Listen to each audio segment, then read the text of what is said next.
ان فرشتوں کی قسم جو ڈوب کر کھینچ لیتے ہیں اور ان کی جو آسانی سے کھول دیتے ہیں اور ان کی جو تیرتے پھرتے ہیں پھر لپک کر آگے بڑھتے ہیں، پھر دنیا کے کاموں کا انتظام کرتے ہیں کہ وہ دن آ کر رہے گا جس دن زمین کو بھونچال آئے گا، پھر اس کے پیچھے اور بھونچال آئے گا۔ اس دن لوگوں کے دل خائف ہو رہے ہوں گے اور آنکھیں جھکی ہوئی۔ کافر کہتے ہیں کیا ہم الٹے پاؤں پھر لوٹیں گے؟ بھلا جب ہم کھوکھلی ہڈیاں ہو جائیں گے تو پھر زندہ کیے جائیں گے؟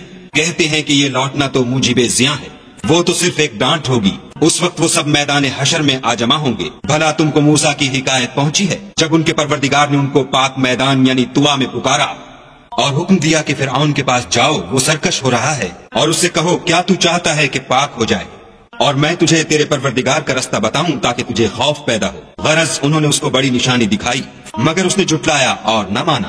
پھر لوٹ گیا اور تدبیریں کرنے لگا اور لوگوں کو اکٹھا کیا اور پکارا، کہنے لگا کہ تمہارا سب سے بڑا مالک میں ہوں۔ تو خدا نے اس کو دنیا اور آخرت دونوں کے عذاب میں پکڑ دیا۔ جو شخص خدا سے ڈر رکھتا ہے اس کے لیے اس قصے میں عبرت ہے۔ بھلا تمہارا بنانا مشکل ہے یا آسمان کا؟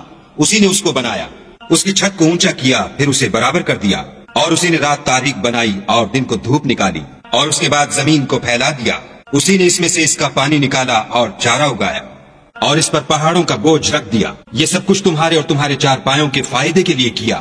تو جب بڑی آفت آئے گی اس دن انسان اپنے کاموں کو یاد کرے گا اور دوزخ دیکھنے والے کے سامنے نکال کر رکھ دی جائے گی۔ تو جس نے سرکشی کی اور دنیا کی زندگی کو مقدم سمجھا اس کا ٹھکانہ دوزخ ہے، اور جو اپنے پروردگار کے سامنے کھڑے ہونے سے ڈرتا اور جی کو خواہشوں سے روکتا رہا اس کا ٹھکانہ بہشت ہے۔ اے پیغمبر صلی اللہ علیہ وآلہ وسلم، لوگ تم سے قیامت کے بارے میں پوچھتے ہیں کہ اس کا وقوع کب ہوگا، سو تم اس کے ذکر سے کس فکر میں ہو؟ اس کا منتہا یعنی واقع ہونے کا وقت تمہارے پروردگار ہی کو معلوم ہے۔ جو شخص اس سے ڈر رکھتا ہے تم تو اسی کو ڈر سنانے والے ہو۔ جب وہ اس کو دیکھیں گے تو ایسا خیال کریں گے کہ گویا دنیا میں صرف ایک شام یا صبح رہے تھے۔